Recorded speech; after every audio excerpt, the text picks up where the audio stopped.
I mean, we needed a stop. They got it. The boys just played their butts off, man. So for us to be able to just have each other's back, offense, defense, special teams, to go down the wire like that at the end of the year, man, there's nothing better.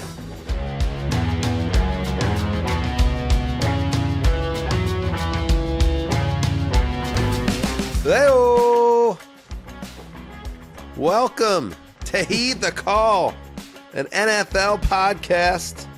I am Dan Hanzus, joined by Marc Sessler, Justin Graver on the ones and twos, Conor Orr jumping on with us in just a bit. And Sessy, we're going to get into all of the Week 17 action on the flagship show, often imitated, never duplicated. And we will start with, once again, another game in the running for Contest of the Year. That being 49ers 42, Bears 38 at the Big Bell Bottom. Whoa. This season is wild. I mean, we've covered probably, 12, 13 seasons together.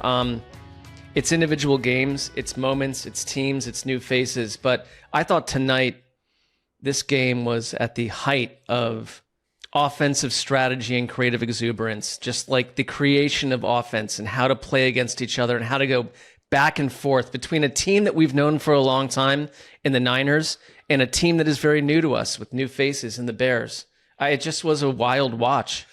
Yeah, I mean, I'm going to say it. I feel like the hire of Ben Johnson is the most consequential head coach hire we've had in multiple years, several years. Man, if you want to make it nice and neat, since Kyle Shanahan got the job in San Francisco. Yes. I mean, this guy has transformed the Bears. And I'll tell you, and we're talking about that after they lost the game, losing the game on a final play at the end of regulation from inside the 5-yard line that goes incomplete. And I have so much respect for Ben Johnson, what he did with the Lions. We're going to get to the Lions and what's happened to them without Ben Johnson, now to what he's done for the Chicago Bears. And I think this is the highest compliment I could pay him in a game that was back and forth, 14-14, 21-21, 28-28, 35-35.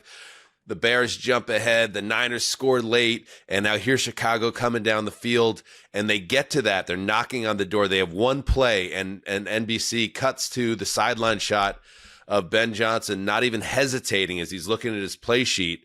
And he is dialing something up into Caleb Williams' ear. And I'm thinking to myself as I'm watching it next to my son Harrison and my wife, I'm saying, there's no way this play doesn't work. He knows exactly what he's going to call. And the Niners, who have had no answers all day, are screwed right now. And it maybe because I had locked the 49ers as well, I was feeling a little extra pessimistic. Thank you, Conor Orr, by the way. We'll talk about that later. So the fact that the Niners actually stopped him, I was stunned that the play didn't work, and it was San Francisco's defense did a great job in coverage, and also getting the pass rush and putting in Caleb in a situation where he had to kind of just run for his life and then throw it incomplete. But like, that's a credit to Ben Johnson that I was stunned he didn't cook something up that was an easy walk-in touchdown, because that's how much he has the Bears offense cooking. So to see a game like this, Essie, where Kyle Shanahan and the Niners offense, which is running at a level maybe we've never seen the Kyle Shanahan offense run lately, right? That the Chicago fucking Bears are able to go punch for punch to the last play of the game. That is incredible, and another outstanding subplot in what has been a completely unpredictable NFL season. That's new. I love that you were sitting with your son, because he's going to be experiencing Caleb Williams and Ben Johnson for the next 15 years, potentially. Like, it's going to change what football fans feel about the Bears and this entire thing. And, Kyle Shanahan, like, they lost tonight, but Kyle Shanahan has lost some of the more excruciating, well-coached games in NFL history over the last 15 years. So it's like, this is what happens. It's a firestorm. These were like two French painters sitting on a hill, trying to create the better picture, and we'll judge in history who's the better one. But I I just see the growth between in the relationship, because Caleb Williams had quotes this week that like he didn't even know if his coach liked him in training camp. But I think we know from some inside sources that Ben Johnson's a bit of a psycho. Right. And I think that you need to be a bit of a psycho, and the Bears have a psycho at running their offense and running their team, and like they're not just a come from behind team. I think they've been tagged with like they're the cardiac Bears. I get that, but they went punch for punch tonight against a Niners team that I think we kind of forgot about a little bit this season, right? Because Brock Purdy was insane this evening. He's accounted for 10 touchdowns in 2 weeks. The Niners are playing at a level where it's like, I wouldn't be surprised to see them go right back to the Super Bowl. Yeah, and remember, this game starts legitimately like, no exaggeration, the first play of the game, Brock Purdy drops back to pass and is intercepted, and it's taken in for a touchdown. The wrong kind of touchdown. Yeah, Chicago is immediately ahead in this game, but I believe it was 6 of the next 9 drives for the 49ers then ended in touchdowns. Not field goals, touchdowns, including the game winner to Juwan Jennings in late in the fourth quarter that preceded that goal line stand by the San Francisco defense. I think that's the question for both these teams, right? Like, because you're right about the Bears in that this cardiac Bears thing. Usually with those type of teams, they're not actually great teams. They're just have it like one of those seasons. I could think of the 2000 as an old head. The 2001 Bears had a season where they had a ton of like pick sixes and punt returns. Yeah, like a Lovie Smith defensive oriented turnover team. Yeah, like I think about the 2000. What would it have been? The 2010 Tim Tebow Broncos. Whereas, like, this team's not good, but they have a flair for the dramatic, and there's just something special cooking. But the Bears are a more dangerous breed of that type of team, where they're actually good. And sometimes they put themselves in holes, and a part of that reason is their defense maybe is not where it needs to be. But they absolutely have what it takes with this play caller and this young rising quarterback and this offense to make big time news in January. The question for both these teams is the defense. We knew the Niners, once they lost Fred Warner and Nick Bosa, this was not going to be easy, and they were going to have to outscore their limitations on defense. It worked today. Will it work throughout a January into a February? We'll see. The same thing can be said for the Bears, who, you know, the Packers made it into the red zone last week 5 times and didn't score a single touchdown.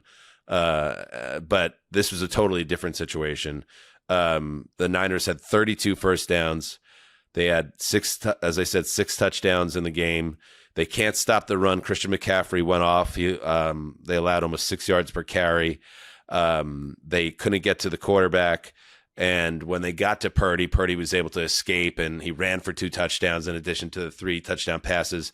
So the question is, we know Ben Johnson and Caleb Williams and that offense is ready to go. Can Chicago give enough of an all-around effort to be a true Super Bowl contender? That's what I take out of this game. Amazing offenses that can win shootouts, but to win a Super Bowl, there's got to be more balance. Can these teams put it together against the best teams in the league? Yeah, I think you said it well, because you can't ask the offense to do that every single game. But I do think that it kind of feels like you made this analogy the other week, like father versus son on driveway basketball court, where like the Niners were getting the best out of players that there was no George Kittle tonight. That's another note, but like we're getting the best out of players that we've seen for a long time. Where for Chicago, it's like Colston Loveland, it's Luther Burden, it's a quarterback that's like transformed over the last 2 months of play, and a coach that we didn't know that much about a year ago. It's like it's different, and the NFC is wild and weird, and because of it, and the playoffs are wild and weird because of it. And like I'm thrilled to see the Niners not kind of be a fading dinosaur that wins 11 games but has no threat. They are potent right now. I mean, what they got out of Christian McCaffrey tonight was like, I think it was his first or second best game of the season. And he is dominant, and he was injured and not playing. He was not healthy, and he's still doing this. Like, They could do anything. I think this just creates a January that is very special and unusual for us as fans. And I still can't believe they won. I still can't believe can't they got either. this stop. I thought it was definitely going to go the other way. It seemed like Chicago, it was absolutely going to end with a touchdown. And that last play was crazy. Yeah, and Ben Johnson, whatever he drew up, he must have felt confident about that play. And San Francisco, after just being dreadful all game long, was able to put it together for one play, the biggest play of the game. So what does it mean? It means the Bears cannot get the first seed in the NFC. They're eliminated from that conversation, but they can still get as high as 2, if I'm not mistaken. Justin, they can get 2 if with a win or an Eagles loss. Yeah, the Eagles and Bears are both in play for the second seed. It means the Seattle Seahawks are still where they are, and we'll get to the Seahawks later. But if the Seahawks win in week 18, they have the number 1 seed. But the door is open now for the 49ers to get the number 1 seed with a win combined with the Seahawks loss in and week 18. They play each other. And they play each other. So there you go. So that it doesn't get much better than that. And when will they play? They released a schedule. Tirico lives for this shit. I know. He loves to do this. You could hear it in his little voice. Trumpet, Yeah. Saturday. Interesting the way they did the schedule here, and this is the last thing we'll talk about before we throw to the rest of the week, take a break, and then welcome in Connor. But we have the Panthers-Bucks contest, which may or may not decide the NFC South. That will be 4:30 Eastern on ESPN Saturday, followed by 8 p.m. Eastern, Seahawks-Niners Saturday night, also on ESPN. So they slide that game in there. And then the Sunday night football game is indeed, they always like to have a win and in, essentially a play-in game when they can. And that's what they have between the Baltimore Ravens and the Steelers in Pittsburgh in what could be Aaron Rodgers' final game as well. Maybe Lamar Jackson's in that game if he can make it onto the field. We'll see. But that sets up very well for the end of the season. Otherwise, there's not a lot of juice in terms of teams vying for the playoff spots in each conference. It's a lot of jockeying, but that game, obviously, the loser is out between Baltimore and Pittsburgh, and the winner moves on to wild card round. Well, I do think it means we get one of the weirder wild card weeks that we've seen. So I'm okay with week 18 being a little bit muted. They did a nice job with the schedule here. I wrote next to Baltimore, Pittsburgh, OBS. Isn't that a term, Justin? OBVS, just like obviously. Yeah, OBS. that is a shorthand The resident term. millennial chimes in with a confirmation. Yeah. Good job, Mark. Thank That's you. correct. Thank you. Way to go, Uncle Mark. All right. Well, There we go. What a game. And that's just the start. Let's take a break. When we get back, Sessy's theme of the week, and then all of the week 17 action. Stay right there. Hey, Sessy, you know that feeling when the stage is set and every play counts? That's exactly what the college football playoffs bring. Every snap, every drive, every touchdown. Sessy, we're getting these texts from you on Saturdays about how much you love college ball now. It's edge of your seat excitement, so I know you're affected. That's right. I've been getting more into college football this season. It's a new thing for me. And DraftKings Sportsbook, the #1 sportsbook for live betting, puts you right at the heart of it. And I know I don't respond to many of those texts, Mark, but just know when I read them, I think to myself, wow, Mark's enjoying the college football today. Good for him. So you can make real-time wagers as the action unfolds. Ride the highs of a game-winning drive like Sessy on a Saturday. And feel the thrill, Saturdays for the boys, Mark, and feel the thrill of season-defining moments all from your phone. Honestly, it makes watching the game feel even more alive. Yes, it makes me feel more alive. Download the DraftKings Sportsbook app and use code HTC. That's code HTC for new customers to turn $5 into $200 in bonus bets if your bet wins. In partnership with DraftKings, the crown is yours. Gambling problem? Call 1-800-GAMBLER. In New York, call 877-8-HOPE-NY or text HOPE-NY 467-369. In Connecticut, help is available for problem gambling. Call 888-789-7777 or visit ccpg.org. Please play responsibly. On behalf of Boot Hill Casino and Resort in Kansas, pass-through of per-wager tax may apply in Illinois. 21 and over. Age and eligibility varies by jurisdiction. Void in Ontario. Restrictions apply. Bet must win to receive bonus bets which expire in 7 days. Minimum odds required. For additional terms and responsible gaming resources, see DKNG rpg.co/audio. Limited time offer. All right, we are back. Sunday Night Football in the rear view. Now we dig into the rest of Week 17. And before we get any deeper into this Sunday, we must do what we always do, per tradition, 2025 style. The theme of the week presented by Marc Sessler. Sessy, there was some buzz, there was some criticism out there, some controversy around your themes. And so that makes this a pivotal theme of the week in more ways than one. I keep nailing these, so let's see if the streak continues here. The theme of the week for the second to last Sunday of the regular season is penultimate is 4, 3, 2, 1. Let's bang. We're back, baby.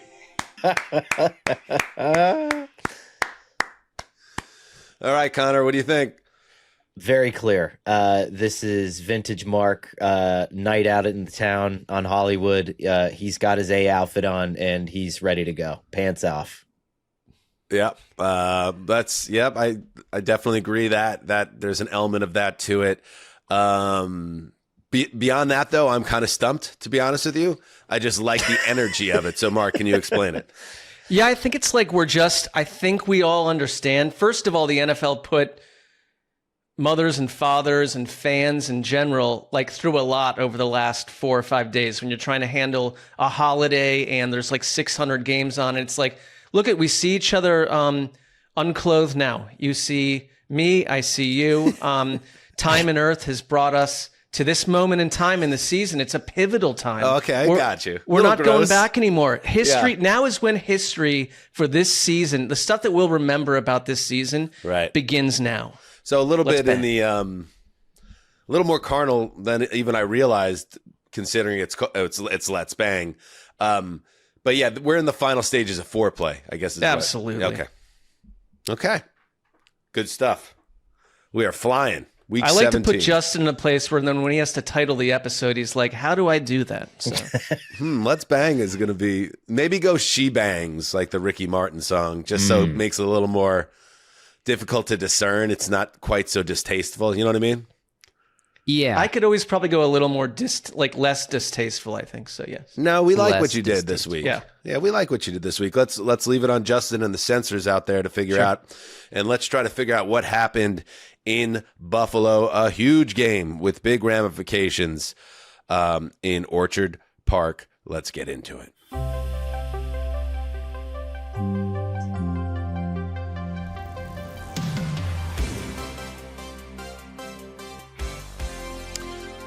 Yes, the Philadelphia Eagles. They're not going to get the number 1 seed in the NFC. They were blocked going into Week 17 from that path. But they can continue to build momentum toward a hopeful, for them and the people of Philadelphia, successful defense of their Super Bowl title. And they took another step in the right direction on Sunday with a 13-12 win over the Bills, a game that Philly dominated for the better part of 3 quarters before the Bills did what the Bills tend to do, mount a big comeback, 2 touchdowns in the 4th quarter, both runs from in close by Josh Allen, but a blocked PAT by Jalen Carter led to the Bills' decision to go for it in the final seconds, go for 2, I should say, and Josh Allen yanks the throw, missing an open receiver in the back of the end zone. It is the difference, and another crushing loss for the Bills, who, marked by virtue of that loss, hand the AFC East to the New England Patriots. The Bills will be a wild card team, a crushing loss for Buffalo, but both teams will go to the playoffs. It is, because from where they stand at the moment, it's like they were stationed to play probably the winner of the AFC North, which would be a delightful postseason option there, but maybe, that's not right? the case. But this year, can we assume anything in the season at this point? What's a good matchup? What's a bad matchup? Except for the team that's going to be playing the NFC South, and even that, I don't know. I don't know if I can go there. But go on. As no, things are wild. I think you nailed it in the opening there, because the two of the biggest plays in the game came after Bills touchdowns. That might have been by Jalen Carter the biggest blocked PAT, dissected PAT of the year, and then the 2-point conversion. And I guess I'm left wondering if the Bills had to go for that 2-point conversion. I know that it's sacrilegious to suggest they wouldn't in 2025, but it's a chance. You're taking a chance there. That's the game. What do you think, Connor? Well, it's interesting, right? Because the Eagles defense was clearly gassed and you started to score. You scored twice in a row. And that was a result of Philly having four 4-and-outs or 4 3-and-outs and then a 5-play drive. I think that 19 total yards in the second half. So that defense was on the field constantly. And so if you're Buffalo, right, you kick the extra point, you take the ball, and then you go right back down the field and you do it again. But I also wonder if you're McDermott, are you thinking about the fact that, like, hey, it doesn't really matter. Like, whatever, the Patriots won earlier that day. Like, I'm probably not getting the number 1 seed at this point, and why don't I just rest my guys, not put them through another overtime period, rest them in week 18, and try to hit a hard reset on this before we get to the playoffs? I don't know, man. Like, I thought it was interesting that that Tom Brady was so certain they were going to go for 2, and then McDermott did not hesitate before even they scored the touchdown that preceded the decision. That he was calling for 2, letting his offense know. They completely shut down the Eagles' offense in the second half. They forced 4 straight 3-and-outs in the second half and limited Philadelphia to 16 net yards. Now, I understand you have to understand the game script within that. The Eagles had clearly made a decision, because their defense was playing so incredibly well, that we are going to put this game in the hands of Fangio and his talented unit and let them take us home, which, again, like, the Eagles are such a hard team to figure out, because that was such a conservative way to go about closing out the Bills. When you know Josh Allen, even on a day where he seems banged up with that foot injury, and keep an eye on that foot injury, he's still Josh Allen. And this is still the most resilient team in the league. Like, I kind of want to see my team, if I'm an Eagles fan, I want to see my team really put the pedal to the metal and put this team to bed. But instead, they left the door open. Even on their last possession, they ran it twice into the line and then threw an incomplete pass. And it was just like, it was very clear that they had made a decision that they weren't going to trust the offense to close out the game. They were going to trust the defense.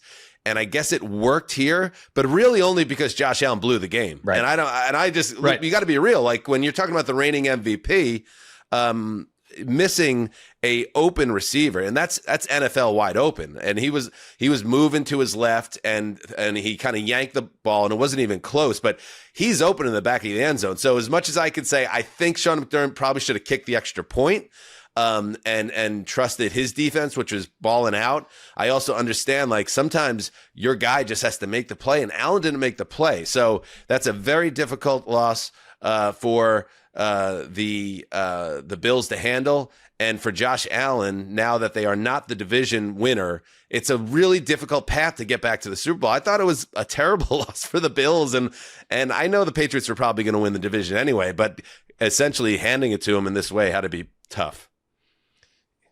You trust that Josh Allen makes that play 9 out of 10 times, right? Like, that's why this is the quarterback, this is the center, the epicenter of your entire offense. It didn't happen there.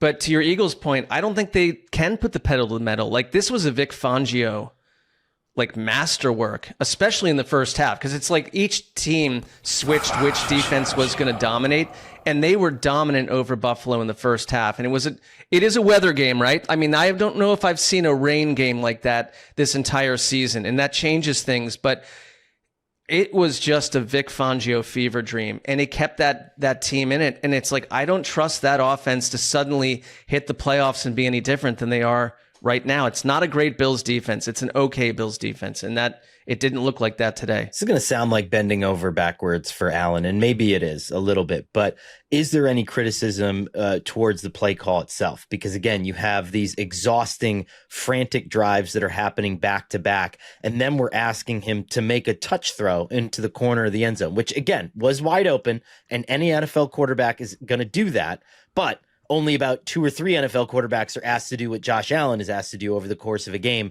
Do you maybe make it a simpler concept for him, or put the ball in his hands and roll him out and give him a running option there? I don't know. Yeah, or do you run him? Do you just slam him up the middle? Here's Sean McDermott on the decision to go for it. Want to be aggressive, going for the win. we feel like, only a certain amount of time left at that point, and I felt like we had a great call, great opportunity to go win it, and I'm going to be aggressive, so I'm not going to sit back. I trust Josh Allen with the ball in his hands, and I'd do it over again. Yeah, and that's the other part of it. If you're thinking from McDermott's perspective, he's like, in his mind, I have the best player in the league. He's got the ball in his hands. I'm going to take my chances. I just like this now is going to be a credit to the Eagles defense, Connor, though. It's like it was hard to get into that end zone all game. Brady made a big point, a good point, referring to the Jalen Carter blocked extra point, that when the Bills finally got in for their first touchdown midway through the fourth quarter, and that was tough to do, they blocked the PAT because the Eagles defense, especially when it's motivated and locked in, doesn't give up anything. They don't surrender anything without making you earn it. And that PAT block, which ended up being the difference, was such a good sign of that. Even on the play that preceded the touchdown, when Allen hits, I think it was Dawson Knox, inside the 5-yard line, and it seems like he has a clear path to the end zone. He gets dragged down at the 1.5 yard line, and they have to essentially, with the game on the line, one play wins or loses the game, they sneak it with Allen into the end zone. So I don't know. It's just like, again, the Eagles defense played so well in this game that converting that 2-point conversion felt like a little less than a coin flip to me. And the way the defense is playing, I would have liked to see the Bills play it a different way. It didn't work out, and that's just the way it goes. But very, very disappointing. Very much less a coin flip. They were 1 of 6 on 2-point conversion attempts this year, I think. So I think that there's maybe larger issues with your performance in that area from the 2-yard. Like, what kind of play calls do you have and all that? But you're right. I mean, this was a Super Bowl caliber performance from the Eagles defense. And if you could get that first half offense carryover, I mean, this is the team that we saw throughout the playoffs last year. Is part of the issue. And it's not like the Bills they could probably beat anyone on the right Sunday. Like, I'm willing to say that. But in that 2-point moment, in that season defining moment against the Eagles, like, who is the obvious target? If it's not Josh Allen, it's like you're reviving the career of Brandon Cooks in this game. Like, is Khalil Shakir like the absolute right person to have on that play? It's like your two best players are James Cook and Josh Allen. And it's like you have a limited cast, I think, of wide receivers in terms of a pure talent in that position. I just think that will this catch up to the Bills again? Like, are they weeks away from this happening again? And we do have time to talk about that, but I think it will. I kind of think they needed to find a way to win this division. And after they beat the Patriots a couple weeks back and it seemed wide open again, you thought that they might, but I don't know. Like, they've had too many of these heartbreaking losses that for me, and it's going to be a difficult road through the AFC with some really good teams or, dangerous teams to be on the road and have to win 3 times. I think it's gearing up for more heartache for the people of Western New York. They have one more game at home. Sean McDermott said after the game, because it's the last game at Old Rich Stadium, they want to play the game in the way that I guess respects the structure, the concrete game and the steel, and I don't know, the security guards. I don't know. I don't know what any of that shit means, but I'd be very careful about that. Jalen Hurts in the second half of the win. 0 for 7, 1 sack for -2 yards, 1 rush for 2 yards. And when you get a net of 0 yards for an entire half and you still win, that's pretty fortunate for the Eagles, and what a waste of an opportunity for the Bills, who've had several heartbreakers this season. Okay. Let's move on. Oh, no. Sassy.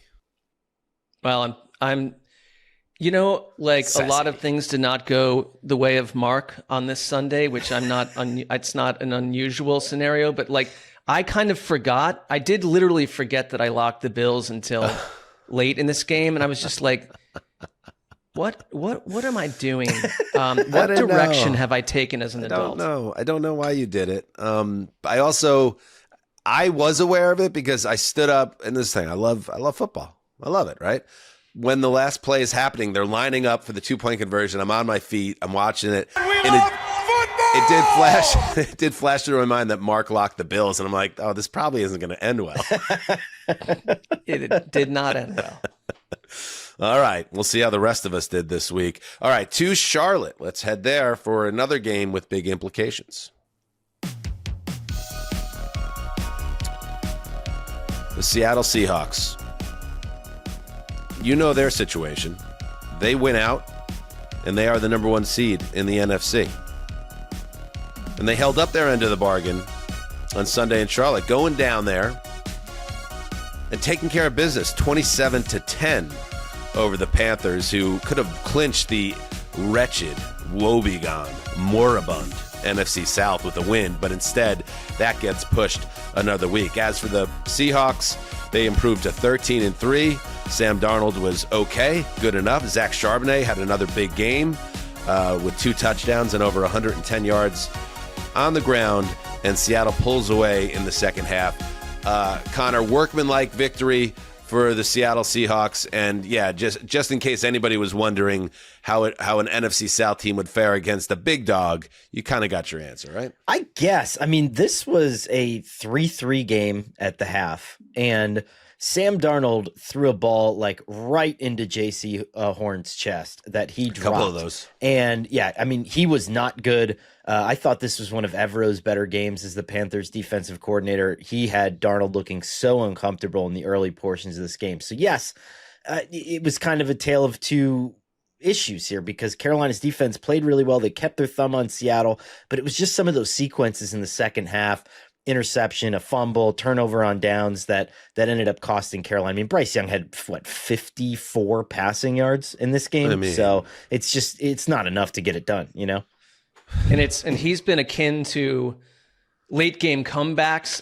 And you mentioned, Connor, his post benching numbers in general have been pretty fantastic. And so it's a little bit of an underwhelming performance for their offense. But I was watching this, and at one point they said that with like 4 minutes left in the third quarter, Carolina's longest pass was 8 yards. Yeah. So I think that speaks to me that like the special unit in this game is Seattle's defense, which can save a lesser performance by their offense. But I'll tell you what, I do think Sam Darnold, like I know everyone's waiting for the other shoe to drop, if that's what they say in the fairy tale. But like, here's the thing, like, I think he's resilient. Like, he overcomes some of these unfriendly quarters more than he did a year ago. This is not the last 2 games from last season. Like, I just see someone that's been through it and is going to get them through it. But it's their defense that's going to carry them. I think it was. Are you thinking of the glass slipper and the pumpkin? I believe so, but I'm a little unversed. I should be better versed with the princess, the things that the princesses are doing. Like, I don't want to take away from, Seattle's defense. And we already know, we've been saying it for weeks and weeks and weeks, that we believe that Seahawks are a big-time Super Bowl contender. So maybe they're just that good. But the Panthers at home, again, a chance to win the division, and you have 139 yards? Like, 139 yards, Bryce Young? This has got to be... I don't know what Brosmer's yards per attempt was against the Seahawks, but they weren't great. Bryce Young, 2.3 yards per attempt in this game, in addition to the 54 yards passing, no touchdowns and interception. The running game, Rico Dowdle actually ran the ball pretty well, but once they fell behind, they had to go to a different path on this. But yeah, like that's a no-show on offense, and I don't know. Do you give more credit to the Seattle side on that, Connor, or is this? Did you see Carolina kind of get exposed as well here? Well, I think what's so impressive about Seattle is not only, I mean, Mark, you mentioned Darnold overcoming, but it's the fact that really over the last month, teams have played them really well in the first half, and they seem to have been able to kind of get Smith and Jigba out of the game plan. They've been able to have success in that regard against Seattle, but they always end up getting back to it. And it's such a quirky team because I think they said the stat on the broadcast, they're one of the worst teams in the NFL in like 3rd and 6, 3rd and 7, 3rd and 8, because they're so system dependent. So when they get into a spot where Darnold just has to drop back and pass, it doesn't normally go very well. But I've never seen a team, and this is true even of like Kyle Shanahan, where they end up finding their system again at the end of the game. They end up finding the flow of that offense and how it's supposed to come together. It really is something to watch. I think that they're, like you said, Mark, resilient, which matters. Can I ask you one question? Because there was a moment in this, and I'm not trying to cast a cynical viewpoint, but Jackson, Smith, and Jigba, there was a face mask on him. Yes. And it was a clear face mask, but the flag, it took a couple seconds for the flag to emerge, but he ran to the center of the field and collapsed. And what I thought was a bit of theatrics that I admired, that was like, oh, you're hurt on top of it, you've been affected. Maybe he was, but do you know what I mean? And did that seem a little theatrical? So that was a huge part of this game. Carolina had come back and they had scored to make it 17-10, and everyone was on their feet at that point. And then it was, I think they had them in something like an obnoxiously long, it was like 3rd and 30 or 3rd and 25 or something like that. And that's when that play occurred. And all of a sudden you touch the face mask. And I mean, again, like we've literally seen Darnold's ear hole get rearranged and that not be called. And this was, I would say, closer to gentle tap territory, but it had a massive effect on it. Like the Darnold picks. If it goes another way, we might be talking about a very weird and very special Panthers upset. I mean, the Panthers are up, or the Seahawks are up to 28 turnovers on the season now. Almost every team in this very weird and wacky NFL season has what you could label as a fatal flaw. It is Seattle's proclivity to turn the ball over that could haunt it. And even that, Darnold threw an immediate interception in this game. Then he almost had another on the second possession. It was just like one of those games with Darnold where the ball seems to be getting deflected and people get opportunities to make plays. And sometimes teams make the most of those opportunities. Sometimes, like this game, not as much. But at the end of the day, I know some people are going to want to poke at this from different directions, but I'm only speaking facts, that Sam Darnold led NFL football teams over the past 2 regular seasons, 27-6. He's the quarterback of those 2 teams. Now, we'll see how he does in the playoffs this year. Hopefully better than what happened at the end of last year, but 27-6. Wow. It's like Joe Montana-esque and record-wise. And how bad is the NFC South? The Panthers get the Bucs in Week 18. They have a 1-game lead right now. They can lose that game and finish 8-9 and still win the NFC South at 8-9 over the Bucs on tiebreaker. And yes, the Falcons can also get to 8-9, but they're out. But their result in Week 18, as I understand it, I don't even like to think about the NFC South this much, to be honest, guys, can affect how the tiebreaker breaks down. So, and to your point, I believe since 2014 there have been 3 NFC South teams that have made the playoffs with losing division winners that have made the playoffs with losing records. I think we've suffered through some of those. So unbelievable. Yeah, I think you're right. It was, if the Falcons get to 8-9, they force a 3-way tiebreaker, which gives Carolina the head-to-head over common opponents. So thrilling. All right, so the Panthers lost. That meant the Bucs had an opportunity to rearrange some things, and I guess we kind of spoiled it with this conversation, but let's talk about it anyway. What's going on with the Bucs? Your Bucs, Sessy. What a disgrace. Holy cow. Yeah, we know the Miami Dolphins, Conor's Miami Dolphins, haven't been a total pushover down the stretch this season, but still, the Bucs, who have been in a free fall now for weeks and weeks, had a chance to get things right and maybe even take control of the NFC South. Instead, it's more of the same. Baker Mayfield threw 2 interceptions. Quinn Ewers played better, more efficient football for the Dolphins, and they edged the Bucs 20-17. Sessy, what happened in this one? A complete and total visual collapse. This frustrated me. As I said, today did not go the way that Mark wanted on multiple levels. But I am willing to let the Bucs float away at this point. It feels like when you were young and you maybe had like a long distance relationship with someone and it just kind of died. And it wasn't like there's a real reason for it, but it just died. And that's what the Bucs feel like to me. You've just kind of died on us this season. They are, since their bye, 1-8. They have fallen apart on both sides of the ball. And it's the offense, sure. It's not Baker Mayfield entirely. It's not been healthy at times. We get that. The defense is so willing to be run over and run through. And the Dolphins, which they do run the ball well, did that again to them today. Just a completely disappointing performance by the Tampa Bay Buccaneers. It's like this game was in reach. and you are playing Quinn Ewers, and Quinn Ewers played pretty well, but I think you're thinking like this should be our doorway in a division that's extremely winnable with a massive matchup a week from now to have our healthy roster show up. Instead, to me, they look like 1/3 of the team that performed heroically with players all over the place on injured reserve or off the roster. They look like they almost have a lesser roster healthy. It was so frustrating to watch this team. I don't know what you do with the coaching staff. I think it leaves questions about the quarterback. I know what you do with the coaching staff. They got to go.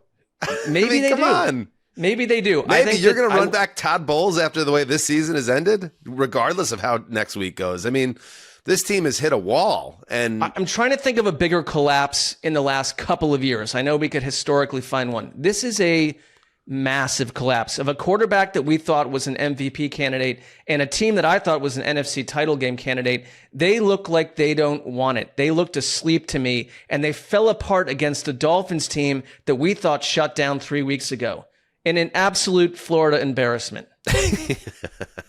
I like when Sessler gets mad about his Baker.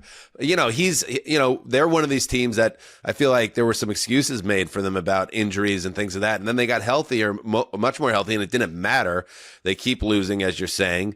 And Baker has played a role in that. I mean, what happened at the end of this game, Mark? I didn't see any of this one. Baker had 2 terrible interceptions in this game. He came in with only 8 on the year. And it wasn't that there was a lot of late game dramatics in this. They scored a touchdown on the final drive after an interception and a fumble. Like, their fourth quarter performance was a team just fading away. And what I was impressed by was, and the Dolphins were shut down at the end, was that Quinn Ewers kept punctuating this defense with big throws and big plays. I know this is a Justin guy from Texas, but he looked to me comfortable and willing to take advantage of a Bucs defense that can't stop the run, couldn't stop the pass, and couldn't handle the moment. Every time I watched this, every time I kind of checked in on Quinn, it looked like he was throwing to open targets. Like, it didn't look like he was bothered at all by this, which was kind of wild. And did Bowles, did they try to pressure him? Were they in his face? Did it just not work? Like, what was the defensive game plan of this one? I would think he did, but you didn't see that. He did look comfortable, and he was able to get passes off quick, get it to open receivers, and it just seems to me like also you can play balanced offense against the Bucs right now. They ran for about 145 yards or so, which is commonplace against this defense. And I think, to your point, Dan, that if we want to say that these Arians and Jason Light want to keep their friend around, it's like his calling card is defense. And that's to even more than the offense. That's why this team has fallen off a complete cliff and doesn't deserve to make the playoffs. They do not this is what annoys me about these terrible divisions. I don't want to see them in the playoffs. And yet they could with a win next week and some help. Here's Baker on what's next for the Bucs. Still have a chance playing for the division at home. And I'll get this group ready. There can't be more urgency, right? You're literally out of bullets now, man. Out of bullets, out of lives. And that's all right with me. I feel like when... What was the phrase? Out of bullets, out of lives, and that's all right with me. I don't feel like you get to talk like John Wayne when you've lost 7 of 8 and you're in the NFC South. I mean, I think sometimes I would just go hard, no comment, and be like, I'll see you guys next week. He doesn't look healthy to me either from the waist down. I know that was the case before, but or if it's a shoulder situation, this is Baker's going to play through this, but he's not 100%. All right, let's take a break, and we will continue to roll through Week 17. All right, we are back. Let's continue our roll through Week 17. Let's head next to Indianapolis at AFC South Tilt. Okay, so this was not the Trevor Lawrence on acid game that we've been seeing. The good acid, a really good trip. Like the Beatles in India. Although I don't think that was a totally great experience. Well, it changed them. It did change them. Anyway, Lawrence was a little more hit or miss in this game, and the Colts, to their credit, fought hard. But you want to talk about, I don't remember the last time a team collapsed the way the Bucs have. Well, take a look at the Indianapolis Colts. Once 8-2, now 8-8, after falling 23-17 to the Jaguars, who, we got to tip our caps to the Jaguars. Did any of us see 12-4 on their bingo card heading into week 18? I don't think so. Anyway, Lawrence ran for 2 scores in this game, and Cam Little made a tie-breaking 42-yard field goal with 7 minutes to play, and that was enough for the Jags to continue their winning ways, Justin. Yeah, I think the final score of this game doesn't fully capture. This game was a lot closer than it needed to be. I feel like Jacksonville soundly outplayed Indianapolis in this game, but they couldn't get the points on the board. Their first drive ended in a flea flicker fumble disaster that would have been wide open if I think it was Jacoby Myers pitching it, and maybe it was ETN just dropped the ball. That was a touchdown for him running into the end zone. They outgained Indianapolis 370 yards to 204. There was a lot, Trevor Lawrence did not have a lot of downfield throws in this game. It was a lot of short stuff, a lot of quick stuff, which worked well to move the ball, but ultimately didn't put the ball into scoring position maybe as much as they wanted. They still finished with 23 points. You mentioned Lawrence running for 2 touchdowns, but I think Indy came into this game thinking we can try to play spoiler even though our season's over because they were eliminated from the playoffs on Saturday. We can play spoiler, and they came out and they fought really hard, and they made it a close game, but Jacksonville was clearly the better team. Yeah, and if you want to give categories for the contenders for the final 6 weeks of the NFL season, the team that has staked the claim to the corner of nobody believes in us is the Jaguars. They're pounding that drum week after week. You hear it in the press conferences, in the post-game comments. Here was Trevor Lawrence after this win. Obviously, it's a long season to play, and you never know exactly how it's going to play out, but we have all the confidence in the world in our locker room that it should be us. So we got to go and finish the job next week. We need our fans to come out and support and make it a great atmosphere, tough atmosphere to play in for Tennessee. And obviously, it's a huge game, division game against the Titans to win the AFC South. I mean, it's huge. So we know what we got to do, and we got to have a great week of prep and put a good plan together. We'll just say this. The Jaguars fans need to watch out because I saw this on Twitter a couple times during the game where a couple of fans posting stuff like, this is our dream season and all they're talking about is Phillip Rivers. Why isn't anyone paying more attention to the Jaguars? And it's like, pump the brakes, because that level of fan assholedom gets you bit back in the hide when you end up losing by 15 in the first round of the wild cards or first round of the playoffs. So just take a chill pill, enjoy the ride and stop worrying about how many people are paying attention to you. This shit drives me nuts. And yet, Connor, even in that fair retort, you did presuppose a blowout loss in the first round of the playoffs, which feeds into exactly the narrative that they have been using to gas up their tank. If it happens. That's all. But maybe we need to stop thinking that will happen because this team, all they do now is win. They're 12-4.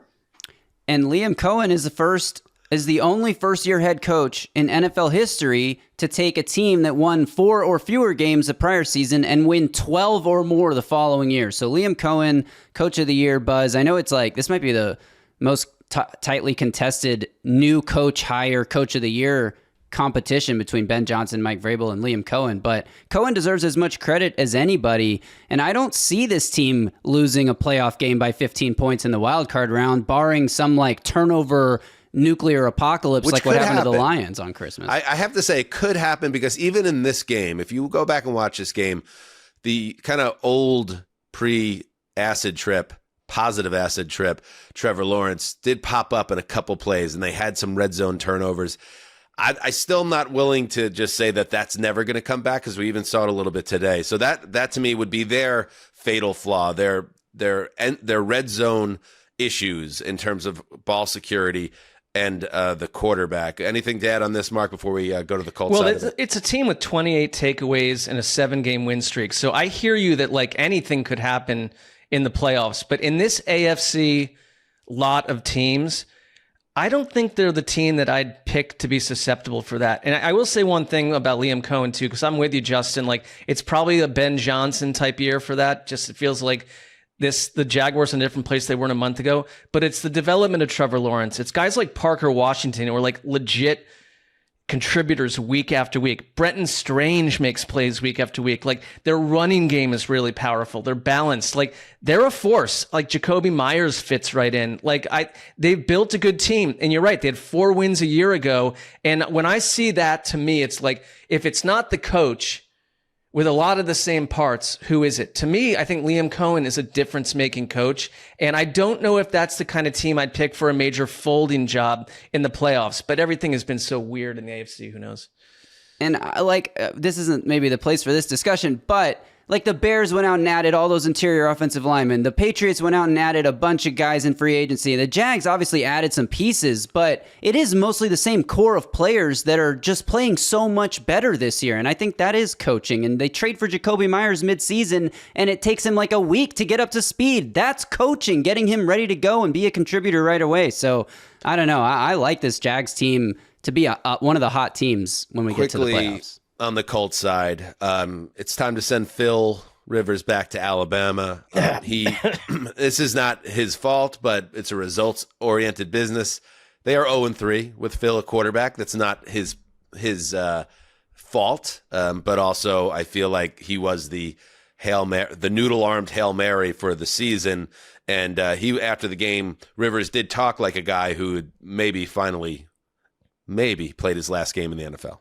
If this was the last one, I told you guys I wasn't going to have any regrets about coming back, and I don't. It's other than us not winning, right? Us not winning.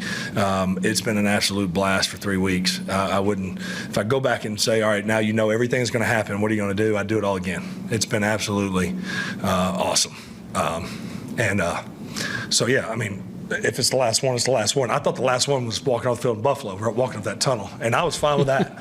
And that one had tears those few days after it, and I was at peace with that being the last one.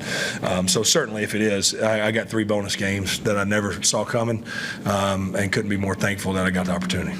And I should note that there's some reports floating around out there that Shane Steichen wants to get a look at Riley Leonard. They're in Houston next week. I feel like you're eliminated from the playoffs. God, the last thing you'd ever want is to have Phil Rivers playing in a meaningless game against a ferocious pass rush in Houston and be put in harm's way. I feel like this is the time to end it. But Connor, it didn't work out, but it still was like kind of maybe the most fun story of the season. Oh, it's awesome. I mean, I think everybody should do it. The Bengals did it with Joe Flacco, and I think it at least sets the bar for owners waking up and getting off their ass and doing something creative when their team is in peril instead of just saying we like the guys in the locker room, which isn't true. Yep. Gary Cooper, 2 words. Whatever happened to Gary Cooper. All right, let's on the subject of the Houston Texans, let's go back in time to Saturday and a matchup with the Chargers here at SoFi Stadium. Man, these AFC South teams, we've had our fun with the AFC South over the years, but we got 2 major dogs in this division. The Houston Texans once again showed why they might not be the flashiest team, but they are not a team to be messing with, and they could shut down anybody.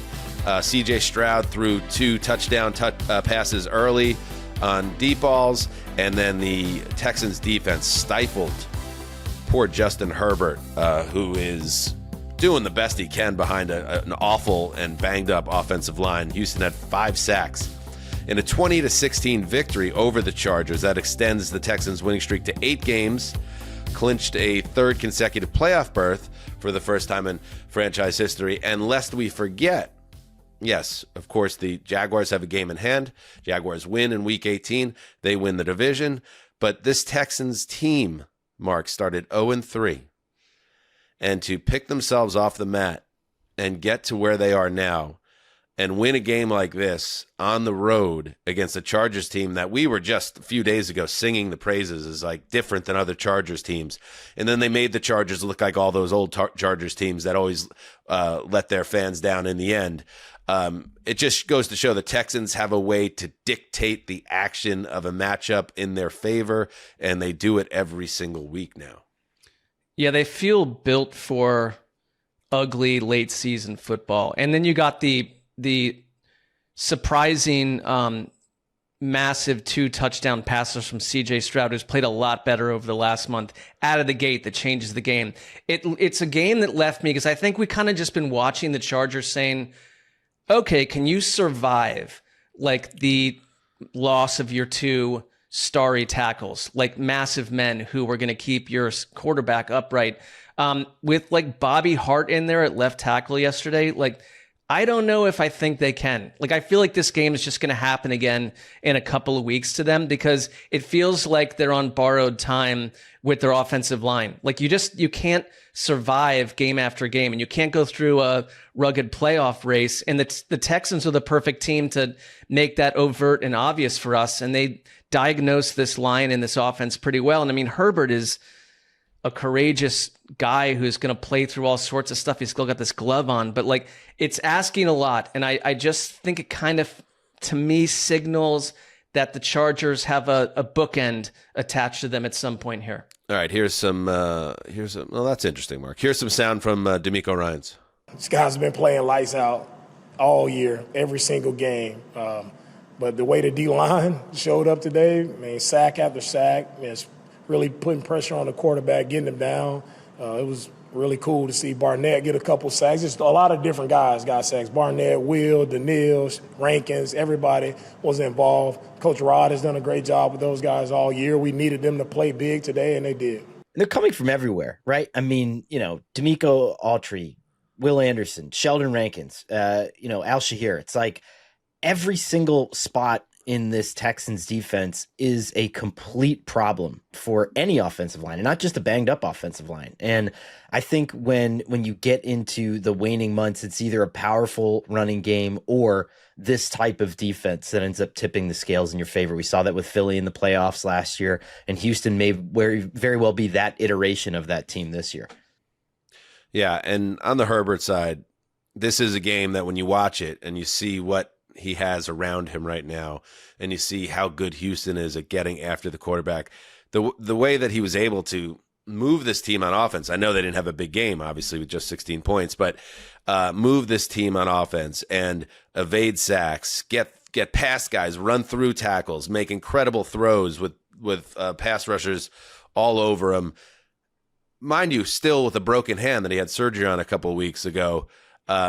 Nothing about this game lessens my feeling about Justin Herbert, and I still think, again, in a very strange and wide open NFL season in January, a guy like that getting hot, it can happen. I still think the Chargers are a team that can make a run in the playoffs, but maybe there are certain matchups that you want to avoid. Yes. And in this case, don't the Houston Texans is one of keep them. being that matchup you don't want to deal with? It feels like that's like Right.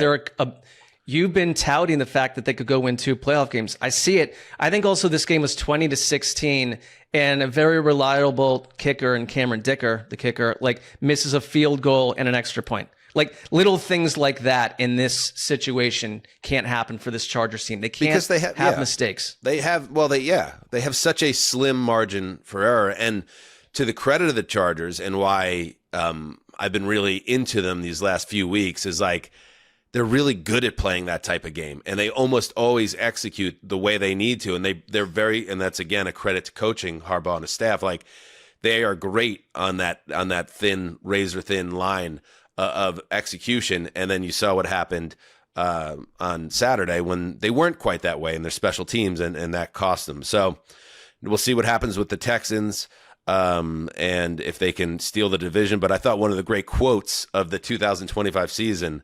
was uttered by safety Jalen Petrie, who said, "God is the greatest. The Texans' defense is maybe second." Like Moses would be a little piqued Right. by that comment, St. Stephen. By the way, I picked the Chargers in this game. I know Connor. He picked the Chargers so hard that he locked them. Tough break there, pal. Any comments on that, by the way, Connor? Wait, in case anybody forgot what happened, Justin, do you have that? Yeah, this was delicious. So I'm going to lock bro with you on this one, Connor. I'm going to also grab the Chargers. And Dan, I am going Yes. to exercise my ability to prevent you from lock broing with me. I am going to exercise my ability to prevent you from lock broing with me. Prevent you from lock broing with me. Thank you, buddy. Was that a little Christmas present for the old Zeuser? It was gift wrapped and sent directly to your home. Yeah, Jesus, that was not good. It's not what you want. And I thought the Chargers were going to win, but I knew it was going to be a close, hard-fought game, and I thought it was going to be a low-scoring game. And wait, cue another flashback? And that's why I like the Chargers to win. They're kind of like very similar teams. I would bang the under on this. I don't know what it is, Justin, but I feel like this has got 20-16 written all over it. Let's see what happens. How about that? Jeepers. I am the ball knower. If you say that I do not know ball, it is you who does not know ball. Look in the mirror, my friend. Well, we know how this show works, but it was a wonderful moment when Conor over the group text, I think was reminded, or even had to remember for the first time that this whole thing went down, that you had blocked Dan from a horrific lock loss. Yes. Right in the middle of your little Christmas weekend. That was the problem. So we were packing up. Auga! We were packing up the TNC for a interstate road trip, and taking all the presents from my mom's house back home to New Jersey. So there was a lot going on, and then we got in the door, had to shovel. We were shoveled out of the house, and so I'm like, Dad, pissed off. I'm tired. Got a lot going on, and then I turned on the TV, and I was like, motherfucker, not only did I lock this team, but then was I a huge asshole and prevented Dan from doing that? And really just wanted to crawl in a hole and die. Santa brought, and I hope everybody had a wonderful Christmas. Santa brought Jack and Harry new bikes. So on Saturday, we the whole family and another family from town rode bikes right along the sea there. It's one of the great things about living here in Los Angeles. And we took the bike path from El Segundo to Hermosa Beach, and we went to the Strand, which is a great area. And the boys, we had 4 boys under the age of 11, and one of them got an Apple Watch, so that gave the parents a little bit of freedom to, like, you guys want to have a little agency and go eat at this place while the parents go over here and have a couple drinks 2 spots down. We did that. So I was getting them set up at a ridiculously on the nosed USA themed restaurant on the Strand in Hermosa called American Junkie, I think it's called. So it's like a very America themed restaurant, and they just had the game was on and all these screens. And I found the one place in Los Angeles where there were Chargers fans. There was like a group of Chargers fans watching the game. At most one place. And everybody, as I sat down, these 4 boys, before we just set them loose at this table and then buggered off, they were all scowling already. I was like, what's going on? And then I saw the score is 14-3, and I was like Cesar Romero, the original Joker, when I thought of what Conor had done. Ooh, delicious!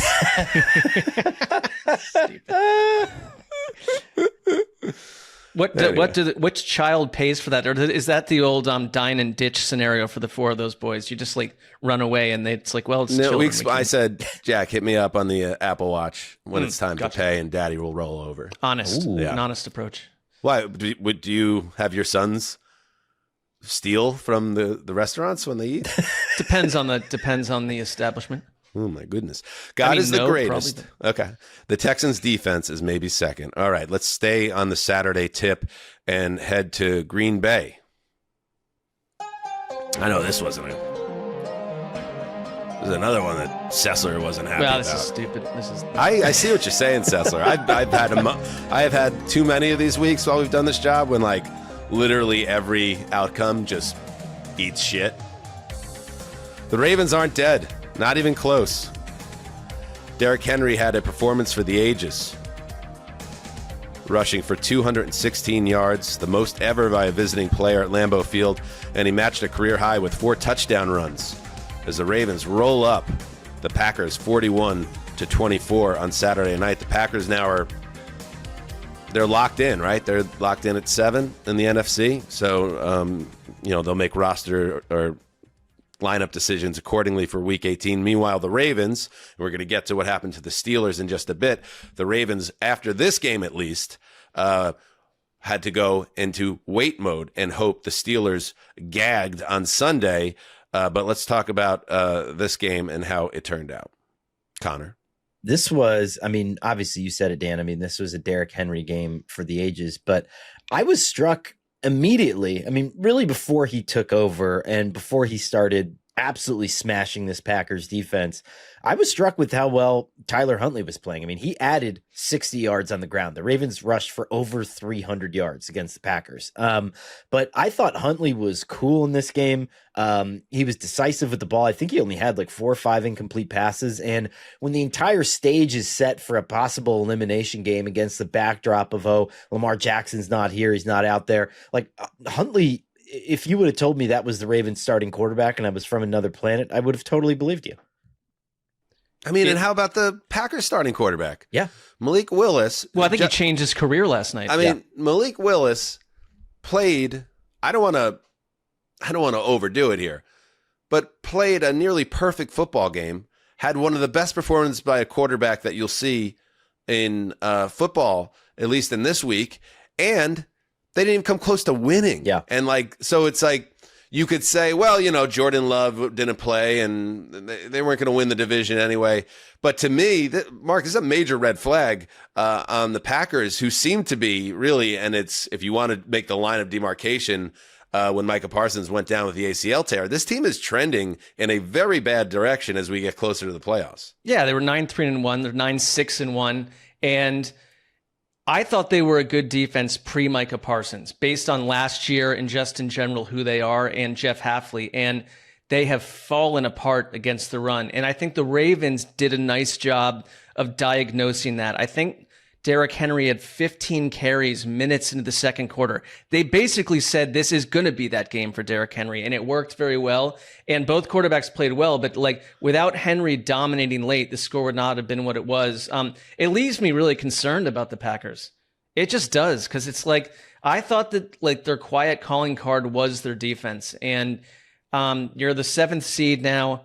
You're falling apart, with or without Jordan Love, because you could argue that Jordan Love's backup played as well as Jordan Love ever would have in that game. So it's just kind of like some teams don't last the regular season the way that you want, and they feel like they're missing a couple pieces to make them special. One more thing on the Packers, sliding doors. They're winning 16-6 on the Bears with 2 minutes to play, and they let that game get away, and now things are snowballing on that team. And I think there's certainly a case to be made, Connor, about you rest the guys in Week 18 now. Who cares if you lose another game? But you can make the case you could use a little shot in the arm and get out on the field and win a game and set yourself up to be in a better headspace entering the playoffs, because I think that matters too. I think it's all on how the coach handles it, because I think it was last year, right, that Sean McVay said, I don't give a shit about whether I'm the 4 seed, the 5 seed, the 6 seed, whatever.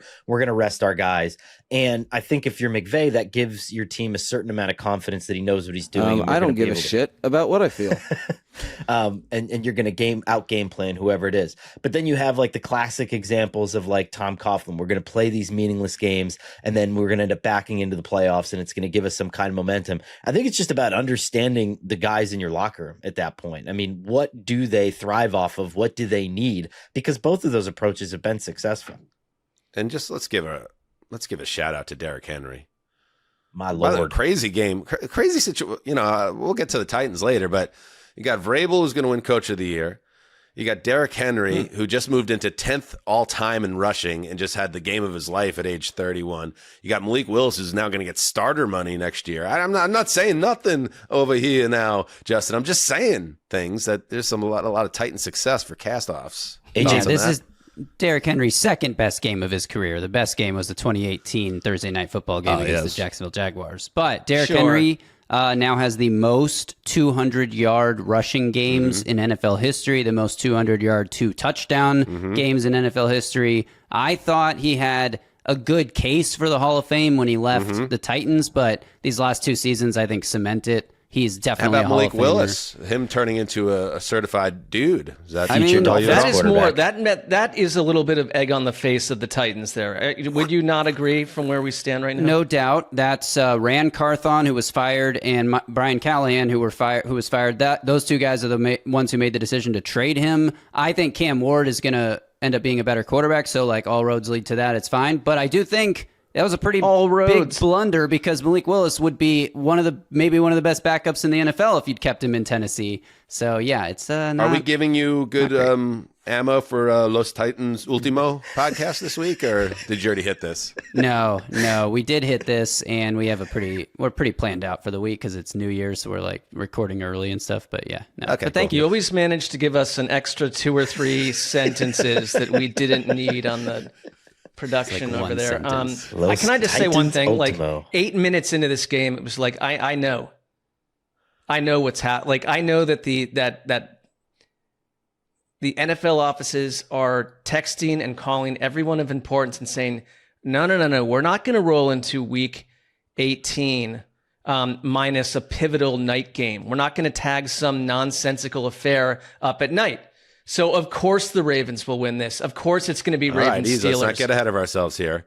But I thought you more were saying it's almost like a demon twink standing above Sessler and just unleashing. He's back. The demon twink just standing over you and unleashing itself. It's like multiple demon twinks unleashing themselves on me. Yeah, I can't control anything at this point. There's a lot going on in the dungeon, and it's like one of those things like Mark wants out of the dungeon. He's shouting the safe word over and over. No one's listening. No one's listening. All right. Anyway, here's John Harbaugh on the great Derrick Henry. Yeah, you can't. It's one of the greatest performances I've ever seen. You know, I mean, it was hard downhill running, but also a lot of make miss. I mean, he's making guys miss. He's taking it inside, taking it outside. You'd be remiss not to talk about the offensive line and the tight ends, but also the wide receivers. I'm going to tell you, when you watch that tape, you guys go back and watch the tape, you're going to see everybody blocking, including the wide receivers. I mean, I got little Zay out there blocking people. Bate is blocking people. Hop is blocking people. They all are. 81's in there fighting, blocking people. I mean, that's what I'm talking about. You talk about a team that cares about one another. And yet, none of this, John Harbaugh's like, thank Christ. Was I going to get fired? Because Lamar Jackson's back hurts? No comment on that. Is Lamar going to play? Is he coming back next week? I don't know. I guess we'll find out. Good luck with that. Anyway, none of this would ever even mattered if the Steelers just took care of business on Sunday in Cleveland. Of course they would, right? Right? Great music for this one. Oh, yeah. Propulsive. Wrong!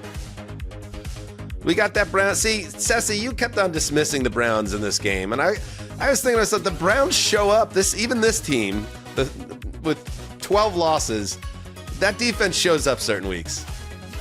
At home, against a rival, a potentially historic game with Myles Garrett going for the sack record. Cleveland could show up. Listen, it's like Mortal Kombat. Turn this up in my headphones. Well, I'm glad you enjoy the multiple results here. We haven't gotten to the Jets yet. Anyway, the song! Anyway, Cleveland's defense did show up. They played excellent. They stifled Aaron Rodgers, held him to 168 yards passing, 4.3 yards per attempt. And they get the stop down the stretch with Pittsburgh having an opportunity to go down the field late. They get 4 straight incompletions and then hold on for a 13-6 win.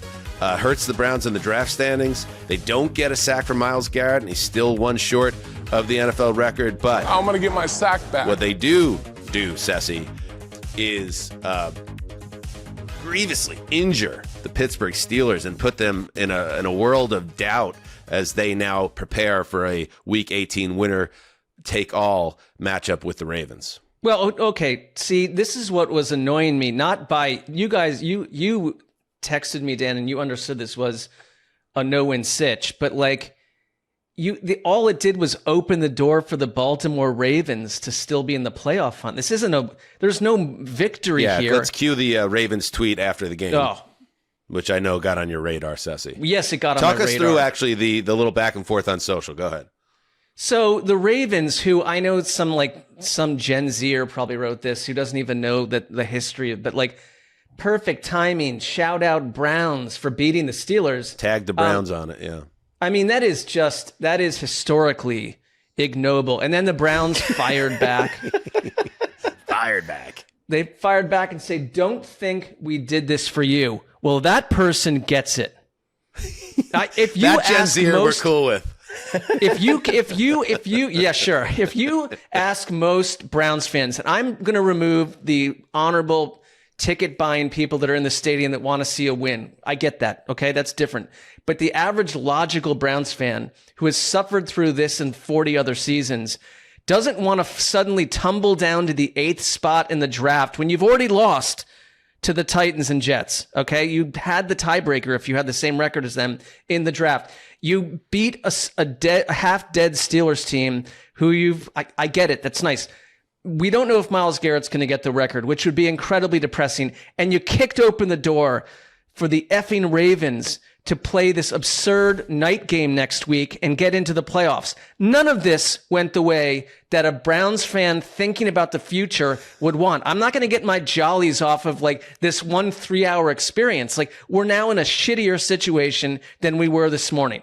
And yeah, you look at Tankathon, and as you said, the Browns now slip to picking 6th in the draft. And I think what I empathized with you as this was happening, Mark, was like, just like for our teams, the Jets and Browns, who I feel like are in our own special 7th circle of hell, right? That's the one that bonds us together, is we can't even like tank properly.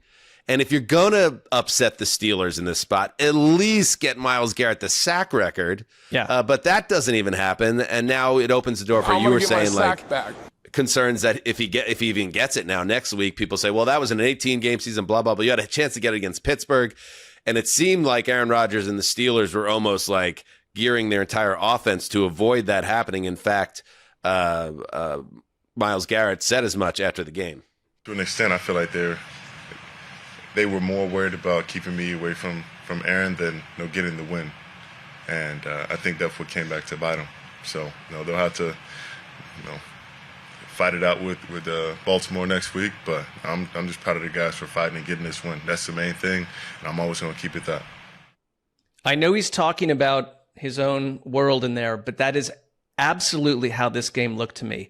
And Pittsburgh, for no matter what happens next week, this was a wildly inept performance on offense. I know DK Metcalf was not there, and that suspension is going to kill him. But like 5 or 6 drives in the second half, producing nothing. It was like an abhorrent performance on offense. In 2 of those drives, Mike Tomlin opted not to go for it on 4th and 5. And while I abhor those bots that are like, you increased your win probability by X% for, deciding to go for it or not, I mean, you're leaving about 15% win favorability on the table by not taking those opportunities. But this was just a masterclass in how to lose a game in every way, shape, or form. And I have an interesting trivia question for you guys.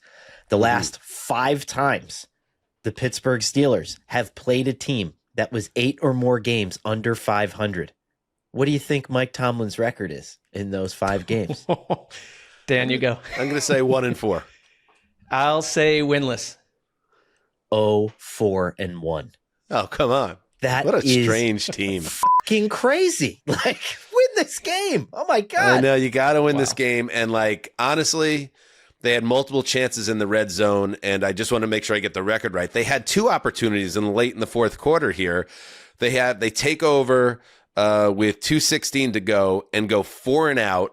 And they target Denzel Ward, of all people, 3 times. Ward had a nice quote after this game too about like, you sure you want to do that for strategy? I like the cattiness of the game, Mark. There's a lot of negatives if you want to look at it, but also like cool. Like the Browns f***ed up the Steelers shit today and made life miserable for them. It's not their job to want to lose the game, right. So I give them their credit. Yes, but then the Browns play conservatively. They only run 18 seconds off the clock and kick a field goal, and then the Steelers march right into the red zone, and they get to the 7-yard line, and it's clearly DK Metcalf time.